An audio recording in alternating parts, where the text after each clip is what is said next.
the Kia EV9, where let's say for example Hercules, then it's apt that the tiniest one, the Seltos, is well named Seltos because that's the name of Hercules' son. This is the second generation 2026 Kia Seltos. And Jack and I are in Korea today ahead of its Philippine launch to talk about two very important variants. First is the ICE. This is the internal combustion engine. Then there's the second one, which is an HEV.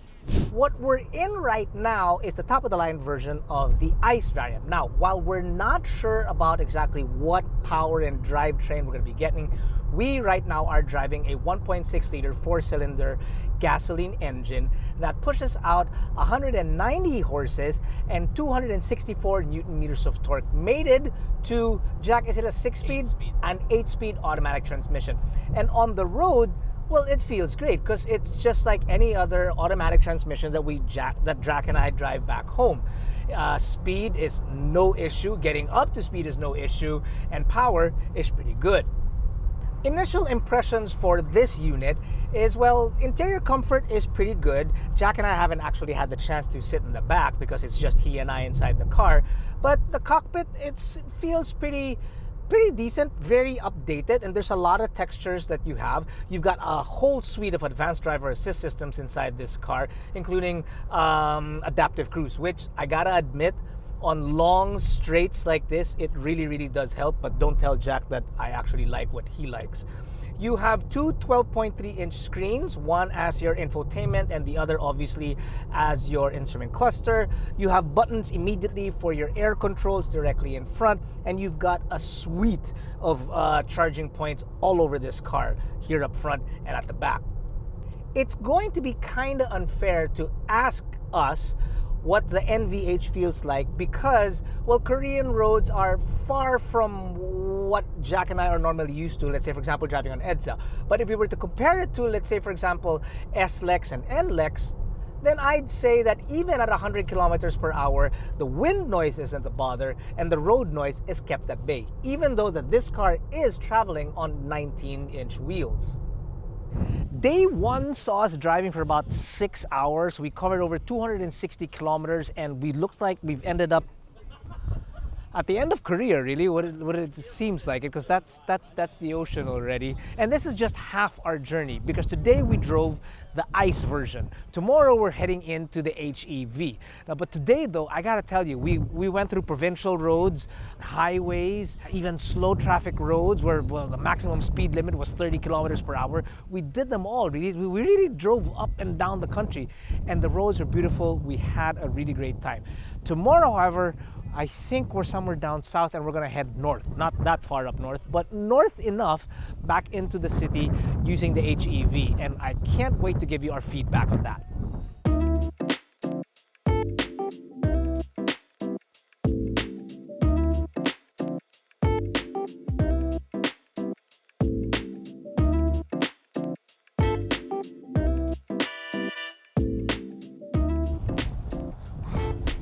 It's day two, it's the morning, it's a bit chilly, it's a bit foggy out, but no matter, this is what we really came to see, the HEV version of the Seltos.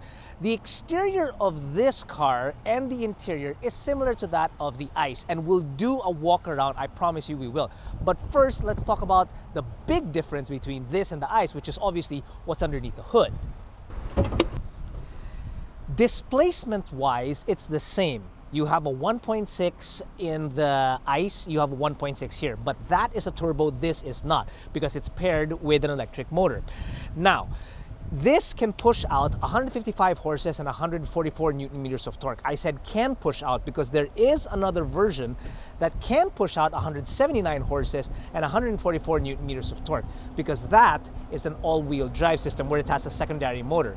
Now, Jack and I have this friendly competition going on. See, we're not exactly sure which particular model is going to come to us. I'm pretty sure. He's not sure either. So it's either the two-wheel drive version, which is what this is, or the all-wheel drive version, which has stuff like Eco, Sport, Normal, and more importantly, Snow, which makes it an all-wheel drive system. Why would it be important for our market? I'm just saying that it would be nice to have an all-wheel drive car. Yeah, it would be nice, but it would be too expensive for most people to afford. That's the thing that Jack and I were talking about also, that it might be a bit too much. Now, this is obviously a compact vehicle with a hybrid engine, so you want to be able to market it to as as many people as possible. If you have an all-wheel drive system, it just might be too expensive. So I think, yeah, Jack's right on this one, and I'm wrong. Oh my God, we got it on camera that I said that I'm wrong. Oh no, he's never gonna let that down. No, it's okay. I'm not like Earl. Up front, you have your star map headlamps, DRLs here. These are your turn signals, your headlamps, and your fog lamps down below. From the front clip alone, it already kind of looks like really a baby version of the EV9 and the EV5, right? I'm digging this design. It's quite boxy, but it gives off a sporty feel to it. It's quite clean here up on top, but there are lines found down below. You have somewhat of a floating roof line because out here on this side, you don't see the rear pillar, and it gives it a nice floating shape. Obviously, you have cameras on the side mirror as part of your 360 and repeaters, decent amount of ground clearance. And these I actually like because when you look at the wheels, which are 19 by the way, they have this very square pattern on it. So it really does look like a square peg being put into a round hole. The tires, by the way, are 45 series that are 235 millimeters wide. At the back, nice design, huge third brake light up here, and of course you have lights that span almost the entire width of the car with a brake right here. If you open her up with a button here, there's the button, power tailgate, awesome. You're looking at 536 liters of space. Obviously, you can maximize that by removing the tonneau, and then you've got over 700 when you fold the rear seats. Also, there are clamps that you can move, which is nice, and a vehicle to load. Yeah, baby. It's a happy little plug. It is happy. It's smiling. Oh, you're so cute. You're so cute. And underneath, there's a bit more space that you can utilize. Fire extinguisher. It's a bit cold outside, huh? Okay, that's a little better. Okay, this is the rear seats. And as you can tell, I'm sitting quite high. Thigh support is very good because, well, yeah, you are sitting quite high. Headroom for my height is just about right. Anyone taller than me, that might be an issue. You are, after all, sitting underneath a panoramic roof. Not just a panoramic roof, but it's also a panoramic sunroof. Now, this right here is the extended position of Jack's normal driving position because the seats are powered and they do come back a little. So even with the extended position, a person of my size, really, leg room isn't going to be an issue because, like I said, you are sitting quite tall. There are amenities back here that I'm not quite sure we're going to get, such as heated seats. I'm not sure we're going to get that in our market. If they do take it out, that will help reduce the price of this vehicle. What I do hope that they keep is stuff like being able to recline the seats here at the rear, which is very nice. You have charging points up here. There's 2 of them. You also have air vents directly in front and a nice cubby hole in the center. Of course, you're going to have a center armrest with pop-up 2 cup holders, kind of tiny, but 2 cup holders nonetheless. Now, while there are 3 seat belts back here, I'd say that it would be much better if it was just 2 adults. The center might be a bit tight, maybe good for short trips, but really that's all. If you are a much taller person and you're sitting behind the front passenger, there are also buttons here if in case you want to be a senior and move the seat forward from your position back here. I don't think the headroom's that bad. Well, for me, because you said taller people. You want to try it? Yeah. Yeah, let's try it. I'm in child luck. Jack! Help! Oh yeah. Well, it's not hitting my head. It's not. No. That's the leg room behind your driving position. Which is fine. And like, this is so much better than maybe, I feel like this will be priced similar to something like the HRV, and the HRV is so tiny. And this is just much better. And you can recline. I can recline also, so that just makes it so much better. So I think I'm fine. Would you be able to survive an hour back there? Yeah. No issues, right? No. Okay. That's not bad. Oh, how come the door works for you? Well, I'm not a child kasi. You know what? This is a smart function that... Kiss my... Hop into the driver position here. Welcome seats, which are for the passenger, for the driver and the passenger. I don't think we're gonna get that for the passenger when it hits the Philippines, but I do hope at least that there are power seats for both driver and passenger, and also ventilated seats, which is what you get here. What we will most likely get is the same screen. There's two 12.3-inch screens, which are nice because they don't exceed the line of the dash so that it doesn't interfere with your view. That has Apple CarPlay and Android Auto. Both are wireless, and the software is very, very easy, seamless, no issues to work it. You've got buttons directly underneath, and it's nice because there's a home button right away, there's a map button, this is your audio immediately, air controls right away, and Jack was like, the first thing that he said when he saw this, he was completely in love. Underneath that, you have USB charging points that are all Type-C. They might switch it to Type-A for us. I'm not really sure about that, but I hope they keep the fact that it's a 100-watt maximum charger. You also have a wireless charger there, auto hold function, hill descent. These are for your cameras.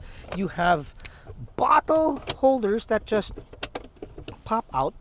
Pam, pam. Right? The key is obviously going to be similar to what we're used to when it comes to Kia products. That right there. Okay. The steering wheel, a bit flat on top and on the bottom. It's got this square shape to it, which is similar to what you get on the wheels and the theme really, because it's quite boxy. Buttons on your steering wheel for your adaptive cruise are here on the left side.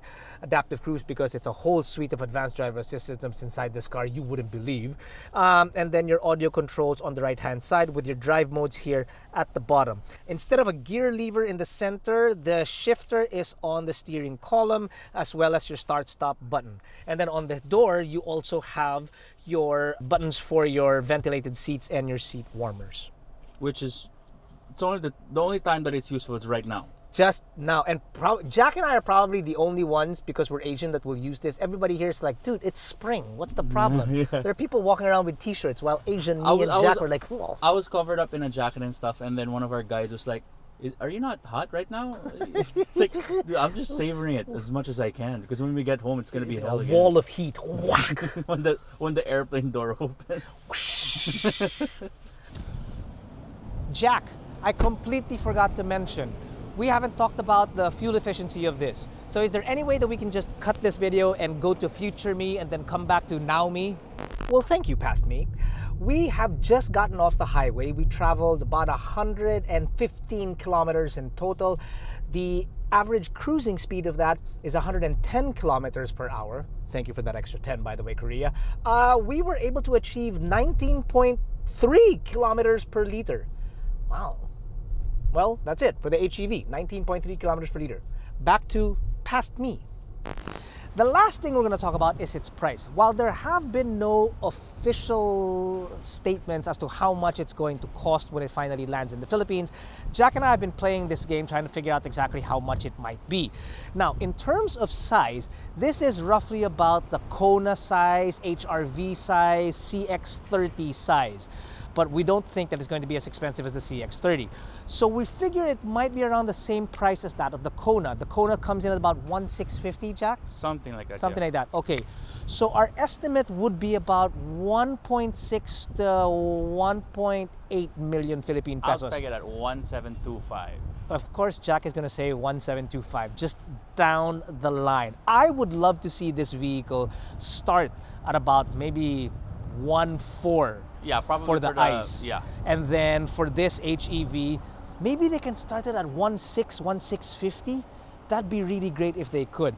Again, we're not actually launching this video until this thing has been announced in the Philippines, so maybe by then the editors will be able to put the price either above me, or if there's none there, maybe it's in the prices below, or maybe because we don't have the prices, I'm talking out of my butt and I have no idea how much it is. That's possible. It is possible. I do that quite often.